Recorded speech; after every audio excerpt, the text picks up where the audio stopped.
Hi everyone, সকালে ঘুম থেকে উঠে চা নিয়ে বসে পড়েছি। চা খাওয়ার পর চলে যাব ছাদে। আর ছাদে আসার পর দেখি যেই ফুলটার জন্য এত বছর ওয়েট করেছি, প্রায় অনেক বছর পর সেই ফুলটা ফুটেছে। আচ্ছা, এটা কি ফুল বলো তো? জানা থাকলে অবশ্যই কমেন্টে জানিও।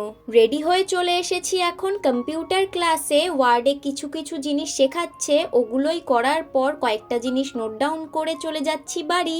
ক্লাস থেকে বাড়ি আসার পর সারা দুপুরে আর কিছু করিনি, তাই একেবারে রাত্রেবেলায় চলে এসেছি সবাই মিলে পানিহাটি উৎসবে।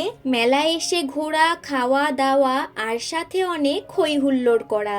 আর এদিকে দেখো, আমরা সবাই মিলে চলে এসেছি, কিন্তু বাবা এখানে নেই, কারণ বাবা চলে গেছে প্রোগ্রামের ওই দিকে। তো যাই হোক, এখানে আমরা নিয়ে নিয়েছি পাপড়ি চাট খেয়ে চলে যাব বাড়ি। মিনি ব্লগটা ভালো লাগলে অবশ্যই সাবস্ক্রাইব করে দিও। ওকে, বাই।